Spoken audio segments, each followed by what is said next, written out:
Okay, we're going to continue on here, still chapter 14, I think. Yeah. So obviously, last time we spent pretty much, I think, the whole time talking about buffers. We also talked about this morning in lab as we started our buffer experiment. Again, a reminder, as we've been talking about buffers against solutions that basically can resist really large changes to the pH. Even when, again, we add some acid or base to it. And as we've been talking about a number of times, really the main functioning aspect of a buffer is really what it is created from or what it is made out of. And again, that is a weak acid and the salt of its conjugate base. Or again, you could absolutely make it as a weak base and the salt of its conjugate acid. And as we've been talking about, again, they both are in the solution to begin with. And because there is, again, really an acid part to a buffer and a base part to a buffer, that is really how a buffer is able to resist really large changes in the pH. And that's because pretty much any free H plus or OH minus that's added either from an acid that you add or from a base doesn't remain free for very long. So it reacts with either the acid part of the buffer or the base part of the buffer. So again, as we were talking about earlier, if you had your buffer setting up that equilibrium, with this obviously being the acid part of our buffer and this guy here being our base part. When we do add additional acid to it, that is going to allow H plus to enter the solution, which will then pretty much be handled by the reaction of the base part of the buffer. The result of that is, as you can see, the H and the A will come together and it will create more HA as a result of that, rather than just free H plus floating around. So that is the other thing that we talked about. Again, you use up part of your buffer when you add additional acid or base to it, but you will regenerate the other part of the buffer. In this case, we would be regenerating the acid part of the buffer as we're adding more acid to it. We would be using up the base part of the buffer. So in this situation, the A minus concentration would go down a little bit, but we would see that HA concentration rise in terms of our buffer. The same is sort of true if we had, again, our buffer in here where we have our acid part of our buffer and our base part of our buffer. If we were to add a base to that, that again is going to supply hydroxide ions basically to it. The result of that is, again, the acid part of the buffer will react with the base part of the buffer. So when that OH minus goes for a swim, it's going to pretty much get gobbled up here. The result of this is we pretty much will make water, which will not allow that hydroxide concentration to really stay free in the solution. And the other thing that we'll make is more of the base part of the buffer as a sort of a result of that. So in this case, what we would see is the concentration of the acid part of the buffer will go down. Concentration of the base part of the buffer will go up.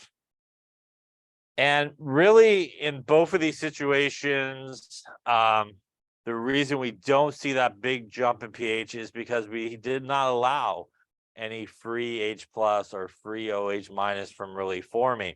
And because we're able to prevent more H plus or OH minus from entering the solution in either of these cases, what that essentially does is keep the H plus concentration relatively constant from where it started. Remember, we do have a little bit of H plus in the solution to begin with as it sets up that equilibrium. And because the H plus concentration pretty much stays about where it was at the beginning, that's why we also see the pH stay relatively constant as well. as we've been talking about, and as you will see, and as we talked about on some calculations, you will see the pH move if you do add some acid or base to a buffer, but we're not going to see the big swings in pH, the big jumps in pH, either up or down. But if you did add an acid to a buffer, you would see, if you had a pH meter in there, the pH of it start to go down as you're adding the acid. And if you added a base to a buffer, you would actually see the pH go up a little bit, but again, not really big swings in pH like we would see in a non-buffer situation.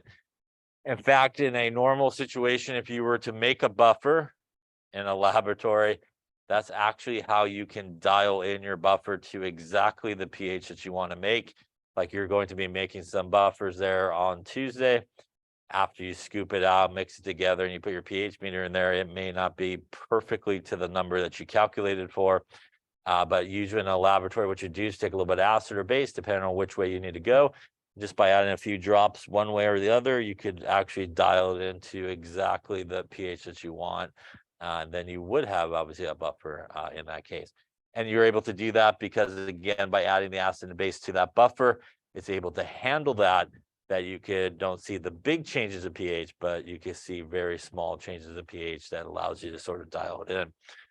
Clearly, as we also been talking about, our equation of the day here for buffers is our Henderson-Hasselbalch equation. And remember that you should always use the Henderson-Hasselbalch equation in this form, most likely, as we did talk about sort of the POH form, but really in most cases you're looking for the pH. So again, might as well just use this equation here.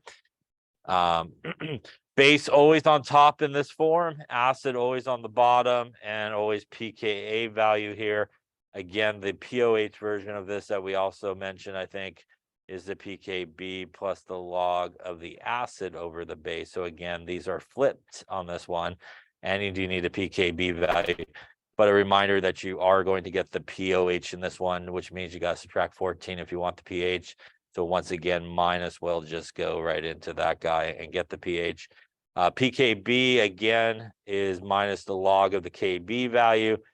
But a nice relationship between pKa and pKb that we also discussed is, again, if you take the pKa plus the pKb, it does equal 14, which also gives you, some a variety of how you might want to get to some values depending on what's given to you. If you have a Kb value, you could get the pKb value and then subtract 14, get the pKa value if you really need the pKa value. So that's a good way to kind of get there as well.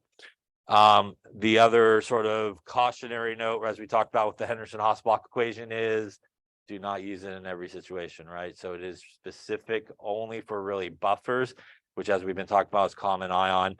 Do not get into the habit. A lot of people do that. Again, I got two numbers, I'm going in there regardless if it's a buffer or not. I'm just got the two numbers, I'm going to throw it into this equation.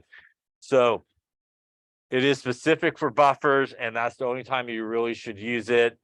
Also, we did discuss, and I think it did some calculations where, again, if you do not want to use the Henderson-Hasselbalch equation, even in a buffer situation, you don't have to. You can still do an ice table. And if you did an ice table, the important part of the ice table, if you did it instead of the Henderson-Hasselbalch equation, is the initial line on the product side. You do need to have an initial concentration for both your acid and your base on that initial line. Otherwise, you're really not doing a buffer problem. So if you choose to do a table, it should come out exactly the same, but you got to have that initial on both sides.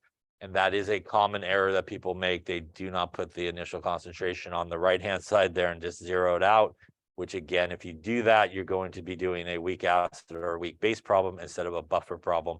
So again, Henderson-Hasselbalch, probably a little less room for error, but you definitely can still do an ice table. Any questions on our buffer palooza here? No. Okay. So then we're going to roll into the next super topic of this chapter, and dare I say the last topic of this chapter. The end had to come at some point, but it is quite an end here, so let's talk about it here. So we're going to talk about titrations, and titrations are, as you may be familiar with, usually a process that's used where we add a solution of known concentration to a solution of unknown concentration. So probably in Chem 50, it did some titrations. Usually they make you do some vinegar type titrations, acetic acid and sodium hydroxide. When we do a titration, we can use solution stoichiometry to find things like the molarity of an unknown solution, the molar mass of an unknown solution, or acid, for example. They used to give you little baggies, right, with solids, and you had to find like the molar mass of your unknown. And we could do all those type of calculations. When we do a titration, we use a burette usually. And, for example, we could have the base up in the burette. We could also have the acid up there as well. And here, in this example here, we'll add the base to the acid. Now, when we do a titration, we usually want to titrate to what's known as the equivalence point in the titration.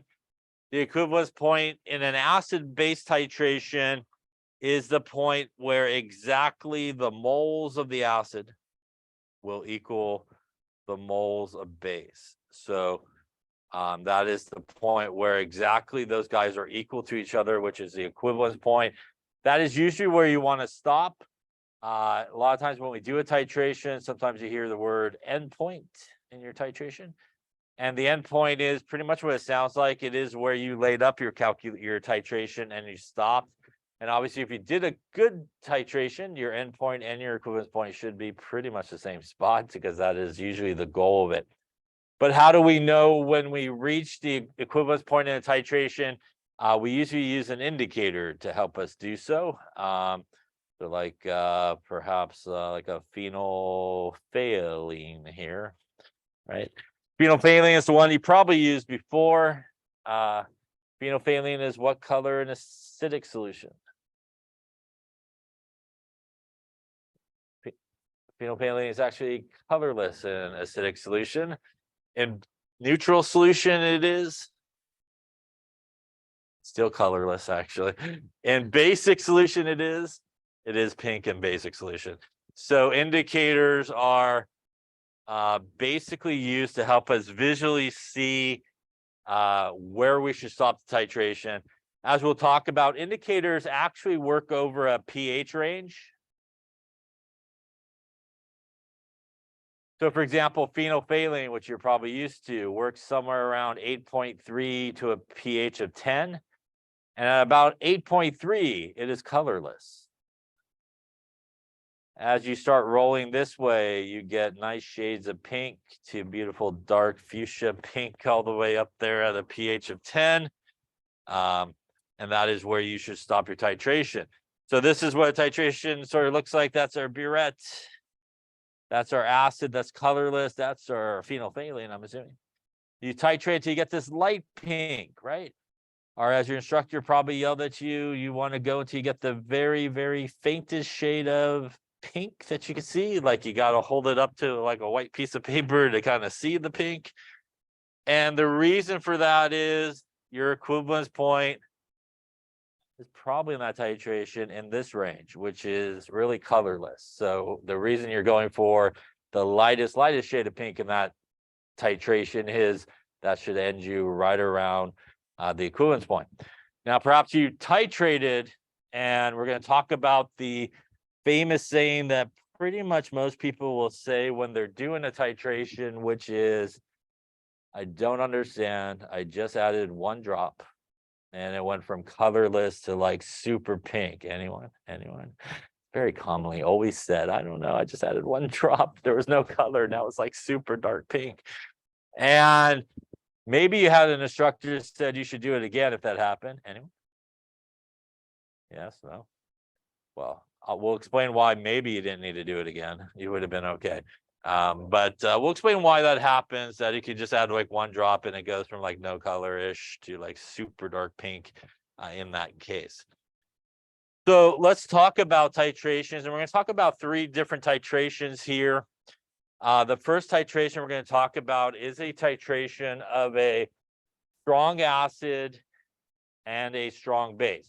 So something like hydrochloric acid, which is a strong acid, plus some sodium hydroxide, which is a strong base. This is obviously going to do a little double displacement reaction, right?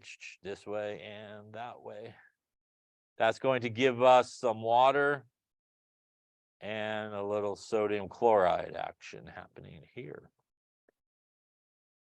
So what we're looking at here in the graph is what's referred to as a titration curve. And the titration curve pretty much shows the titration all the way from the beginning to way past the equivalence point to pretty much all the way to the end. And this is a typical what a titration curve looks like, this sort of S shape. So there's kind of 4 distinct parts to a titration curve. There's kind of at the very beginning, before you start adding anything. There is from like the very first drop of adding to before the equivalence point is usually the second part of the titration curve. The third part is the equivalence point. And the fourth part of the titration curve is pretty much after the equivalence point. And these are 4 of the sort of important parts of a titration curve. So we're going to talk about each of these and how we come up with calculating the pH all the way along this titration curve. For orientation purposes here, just so everybody's on the same page, and this titration up in the burette is our sodium hydroxide. So we're going to take our sodium hydroxide, and down in our flask or beaker is going to be our HCl. So in this case, we are adding the base to the acid. And let's talk about how we get to our pHs in this case. So we'll start here with, we'll get rid of some of this. We'll start here with the very first part of the titration curve, which is basically before we begin. So in this titration, step number 1 of our titration between our HCl and our sodium hydroxide.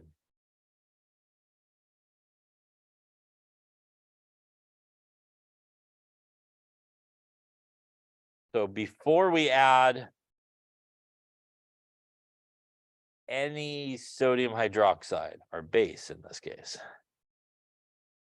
what is the only thing we have sitting in our beaker at this point? The only thing in this beaker is HCl.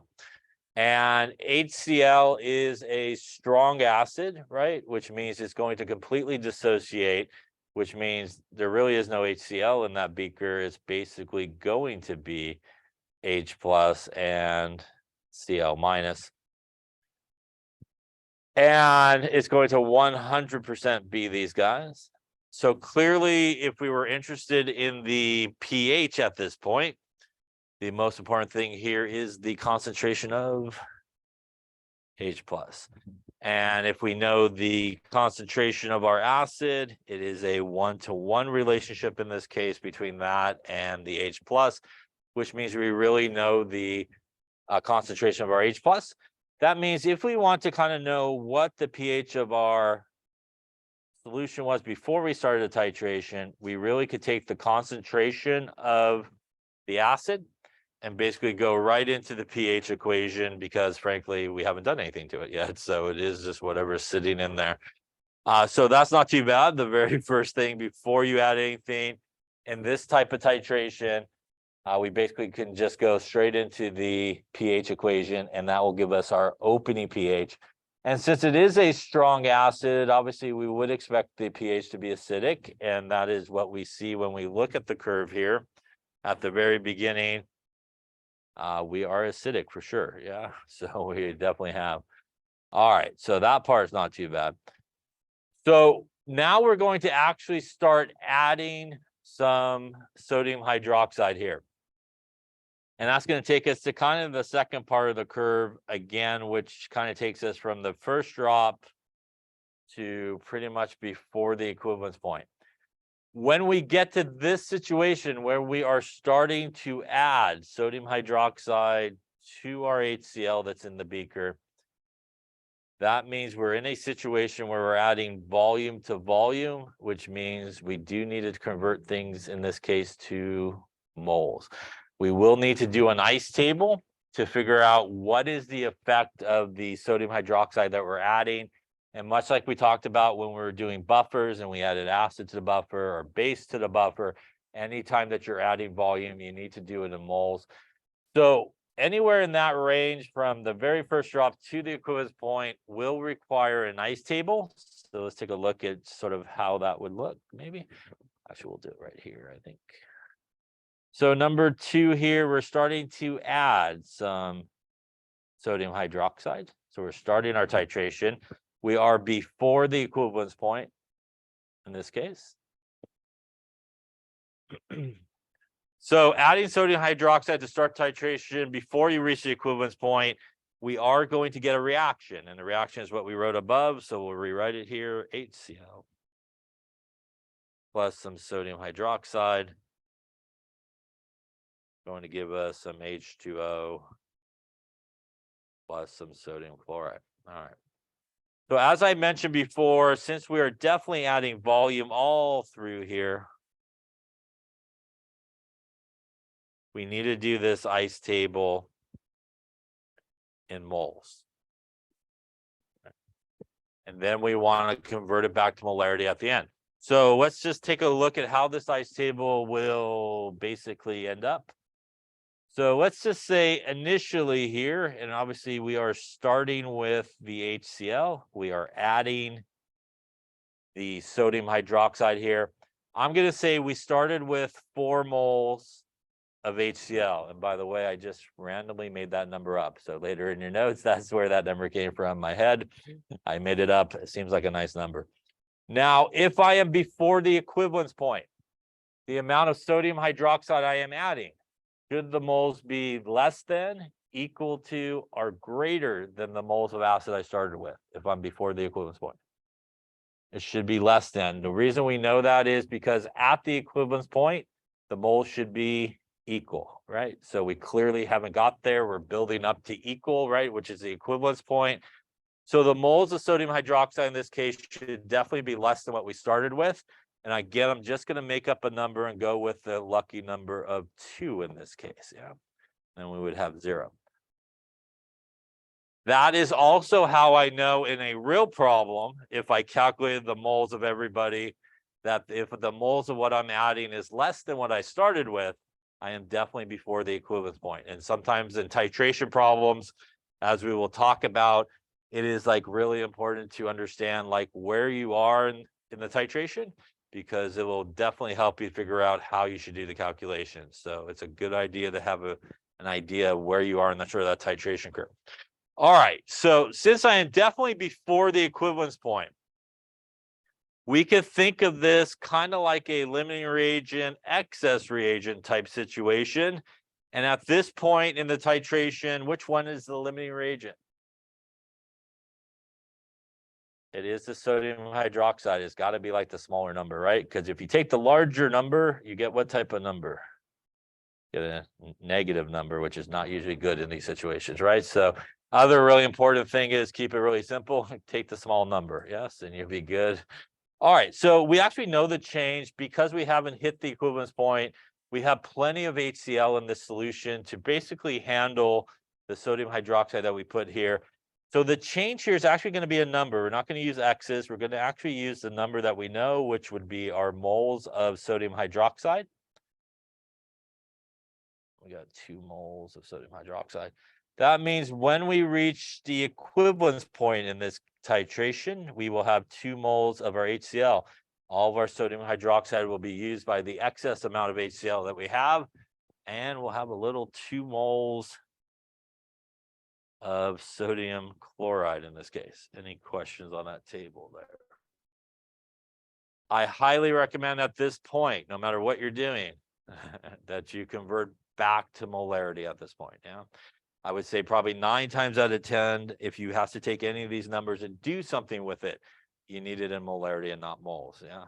So just get in a habit. After you do the first ice table here in moles, you should convert it back to molarity. The way that we're going to convert it back to molarity is we need the total volume at this point.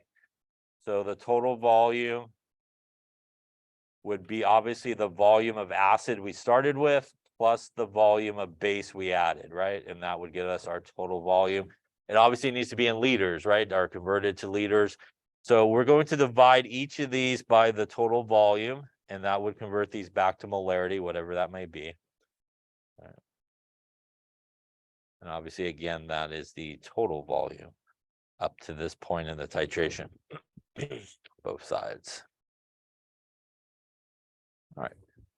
So at this point, we're still looking to figure out what is going to go on, how we could get to the pH.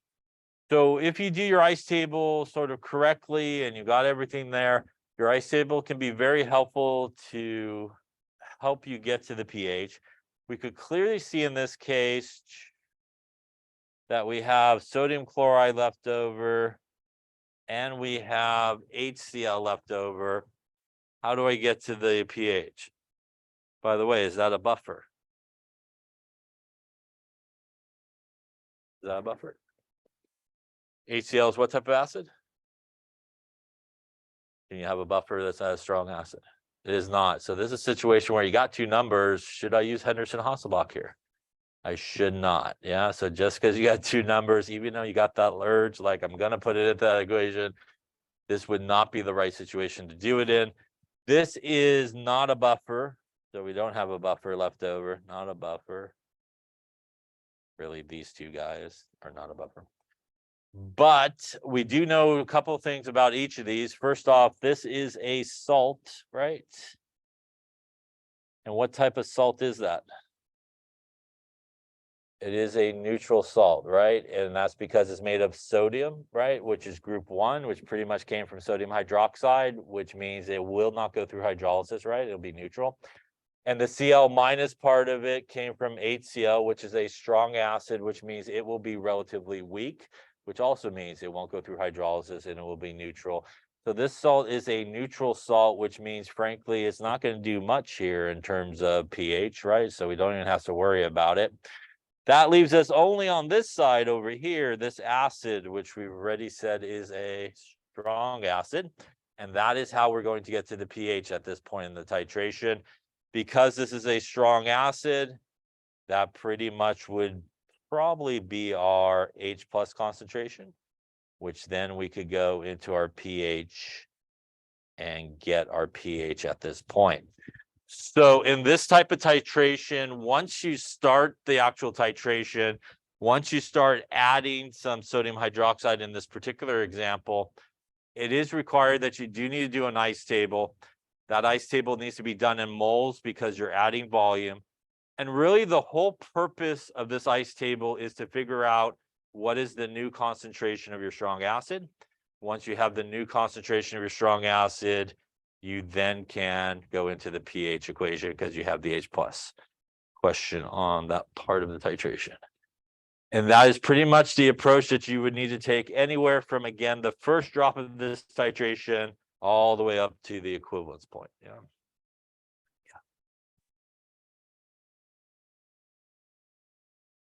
It is. So in this case, we're really looking, when you get to sort of the end of these ice tables, you're really looking at anything that's there that could have an effect on the pH. And in this case, because sodium chloride is neutral, it's kind of like water. We didn't do anything with water, obviously, because it's not in the equilibrium, but it's not going to do anything to pH either. So it's essentially almost like water in that sense. It's neutral. It's not going to really have any effect on the pH. It's still there, obviously, but won't affect the pH. Other questions? Okay. So that, as I mentioned, takes us somewhere. There it is. That takes us from our first drop all the way to our equivalence point. And anywhere in there, we would do a similar type of calculation. Again, one ice table. The purpose of that is you should always have your strong acid left over at that point, and you want the new concentration. We also start to see a little bit of a rise here in our pH, right? Because we are adding some base, so we're starting to get a rise in the pH. That brings us to the third point in this titration curve, which is the equivalence point. So now we're going to answer the question of why, when I add one drop, does that thing go like super dark pink?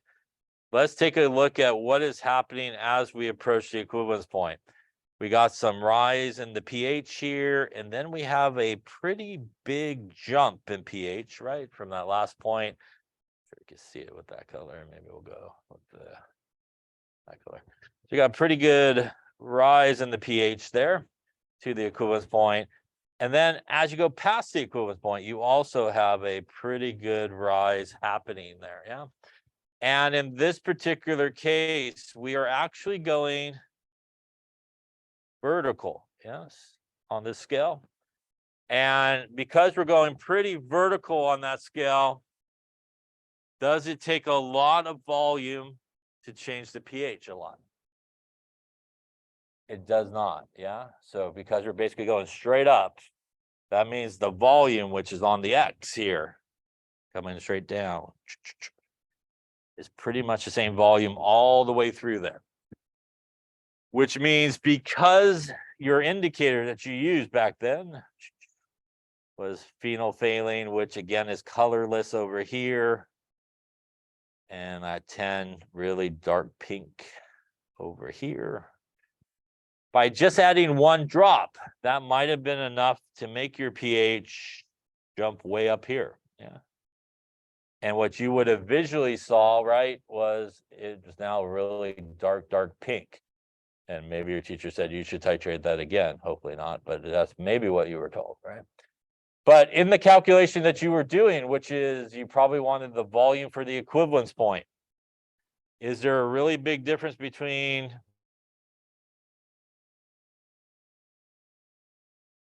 straight down, right? And they're both basically the same volume, right? So if you actually were really careful when you're doing titrations and you just added a drop for even two drops or whatever, and you went really dark pink and you didn't like open up the thing like I titrated, and you were really careful and just did a drop or two over, you would have been okay in your calculation because you would have had the same volume no matter where you were.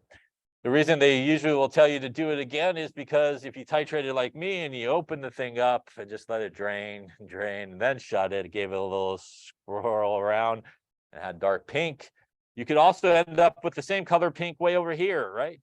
That would also be the same color pink, which means you way missed your equivalence point volume, right? So if you really weren't careful and you just kind of open it up, shut it, open it up, shut it, and it wasn't really going slow around the equivalence point, you could find yourself way over there, which is probably why your instructor maybe told you to redo it because he's not sure how he did the titration. But if you really were careful and you just added one drop or two drops or a couple of drops, a little bit more than was necessary, and it weren't really that dark pink, it probably wouldn't have made a big difference overall in the volume. But again, if you really weren't watching and careful, you could find yourself way over there. And that again is why we do look for that sort of lightest color pink, because again, that really does put you more in this area in terms of pH, and that's probably where your equivalence point is. Any questions on that? So that is very typical what we see in a titration. As you approach the equivalence point, there's usually a pretty good jump in pH to the equivalence point. And then past the equivalence point, there's usually another kind of jump in pH. And that's what gives us that vertical rise. And again, sort of the S curve happening here. So let's talk about calculation-wise, what is happening at the equivalence point. So we get to the third spot here, which is our equivalence point in this titration. So we're definitely going to have a reaction. So we will have our HCl and our sodium hydroxide. And again, we'll get our same water and sodium chloride happening here. And once again, we would do an ice table. And I'm going to use my same made up value for my HCl, which is what I'm starting with. Obviously, this is what I'm adding. So if I started with 4 moles of HCl and I find myself right at this point, at the equivalence point, how many moles of NaOH should I have? Should be 4 moles. And this would be 0. That is also important because sometimes they may not tell you the volume to reach the equivalence point. They might want you to figure out the volume to reach the equivalence point. And if you knew the concentration of your acid and how much acid you started with, and you knew the concentration of your base, How would you figure out the volume of the equivalence point? What is one way I could do it?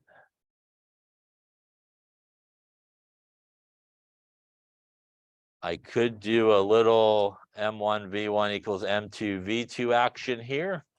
One of the M's would be the acid, the other one would be the base. Yeah. I could do that only if it is a one-to-one relationship. Yeah. So it has to be a one-to-one relationship between the acid and the base. Otherwise, you'll have the wrong multiple relationship. And by the way, the M1V1 equals M2V2 is really based off of stoichiometry calculations, solution stoichiometry. You would have to do that as another way.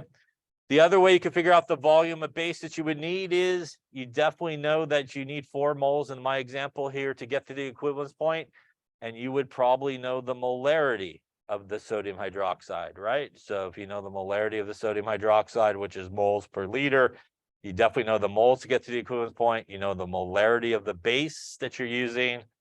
You can rearrange and solve for volume that way as well. So there's multiple ways that you can figure out the volume to reach the equivalence point. You may be saying, why do I need the volume to reach the equivalence point or know that? It is because after I'm done with this table, I need to convert it back to molarity, which means I need the total volume. So I need to know how much base I would need to add, and I would need to know how much acid I would need to add as well. All right, so keep that in mind. Again, not all titration problems will just tell you this is how much volume to reach the equivalence point. You may have to calculate it, a little stoichiometry calculation or molarity type deal. Since we're at the equivalence point, we clearly cannot pick the wrong number here. It is 4 in this case, right? Because they should be the same moles, the change has to be 4 moles.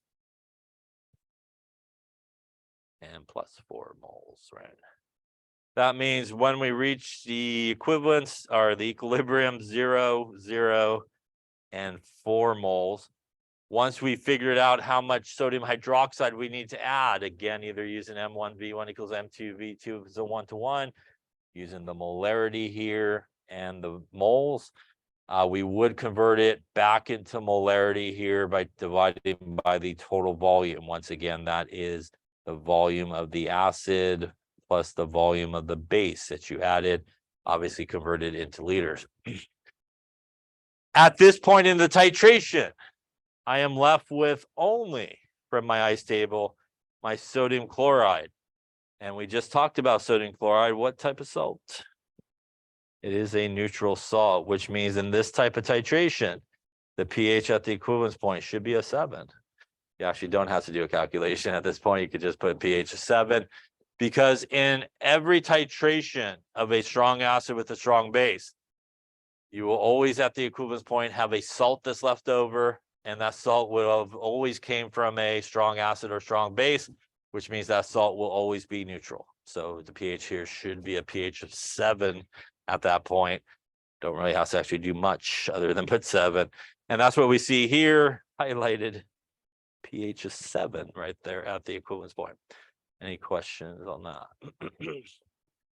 That leaves us the last part of the titration curve, which is pretty much after the equivalence point. Look, it turned pink on you, your titration, it didn't stop you. You still had some sodium hydroxide in your burette, and you're like, might as well put it in to see how pink we could get it to go. So you just keep adding that sodium hydroxide to give us sort of the back part here of the curve, the upper part. So let's talk about that we go past the equivalence point. So we are now going to be past the equivalence point in this type of titration. We are going to get, obviously, the reaction. So we'll have our HCl. We'll have our sodium hydroxide. We'll have our water. We'll have some sodium chloride. I'll remember all that. All right. All right, so once again, we are starting with our HCl. We are adding our sodium hydroxide using my made-up number of 4 moles of HCl. Since I am now past the equivalence point, should the moles of my sodium hydroxide be less than, equal to, or greater than HCl in this case? Should be greater than, because remember that at the equivalence point, they're equal. Before the equivalence point, they're less, right? Because we're getting to the equivalence point. Now we're just adding more sodium hydroxide. I'm going to make up a number of 6, because why not? We'll go with 6 and we'll go 0. So now that we are past the equivalence point, there's actually a little change that sort of occurs. Which one's the limiting reagent now? Yeah, the HCl now becomes a limiting reagent because, again, that little pink at the equivalence point did not stop you. And you said, I still have sodium hydroxide. I'm going to keep adding. And because we have this sort of change that occurs, it's actually going to be our HCl that's going to be our change, because we now have an excess amount of sodium hydroxide and we have not enough of the acid in this case to handle it. So the change here would be 4 moles. 4 moles and plus 4 moles, which means when we do reach the equivalence point here, 0, our equilibrium, 2 moles and 4 moles. Just like we've done previously here, we're going to convert these guys back into molarity by dividing by the total volume. So once again, that's going to be our total volume of our acid plus our base in this case. And we can use our ice table here to figure out what we got going on. We got some sodium hydroxide. We got a little sodium chloride. We have 2 numbers again at this point. Is this a buffer? This is still not a buffer, right? Those 2 things are not even related to each other than they both have sodium, right? So we have 2 things here. We have this salt that's still happening, and we've talked about it enough to know that this salt is still going to be neutral, right? Again, it's not going to affect the pH, so we're not going to worry about it. But that means that really the only thing we got left over at this point is sodium hydroxide. Sodium hydroxide is what type of base? It is a strong base, which basically means you now have the hydroxide concentration, which would be that guy. And because you have the hydroxide concentration, it's also important to remember that it is not the pH that you get first, but it is the pOH that you can get first. You then can subtract 14 and get yourself to the pH. So past the equivalence point, frankly, you are just dropping in base in there. And that is why we see the second jump. If you look at that curve from the equivalence point, it jumps in pH because, frankly, you blew through your acid. So now all you're doing is adding a bunch of hydroxide. The hydroxide concentration is going to jump really quickly past the equivalence point. And that is why we see that vertical rise that occurs after the equivalence point. Again, here, if we look at our graph, that is why we still see another jump here, because we just are dumping in pretty much all that hydroxide in that area of the graph. And it will eventually sort of saturate itself with hydroxide. And what we see is it will sort of level itself out. And the pH won't change too much, but it'll kind of level out at some point. But before that point, that is why we kind of see that jump that occurs, because you're basically just dumping in hydroxide. So in this type of titration, and what we talked about here is specifically for this type of titration, a titration of a strong acid with a strong base. There's basically 4 different areas of the titration curve. The very first one, before you begin, you have basically just a strong acid. You haven't added anything to it, so you can use the molarity that the strong acid is. That molarity will be the H+. You could go into your pH equation and get the pH. The second part is when we start the titration to before the equivalence point, you need to do 1 ice table. It does need to be done in moles because we're adding volume. The purpose of that ice table is to get the concentration of your strong acid as it changes from the addition of the base. You need to convert the moles back to molarity after that first ice table. And once again, you'll be left with pretty much just a strong acid that could go into the pH equation. At the equivalence point in this type of titration, you will always be left with a neutral salt, which means you pretty much don't have to do much of a calculation other than it should be a pH of 7. Which is neutral. And lastly, past the equivalence point will require 1 ice table, also done in moles because we're adding volume. The purpose of that ice table is pretty much to figure out the concentration of your strong base that you should have left over, because again, at that point, you're just dumping base in there. Once you do it in moles, you'll convert it to molarity using the liters. that will give you your OH minus concentration to your POH to your pH. Any questions on how to calculate the pH anywhere along that curve? Because you should be professionals. And if I'm mad at you, I'm just going to give you like 300 points along a titration curve. That would be the next exam. I'm at 0.495. I don't know what the pH is. Any questions on any of that there? All right, we'll lay it up there for today.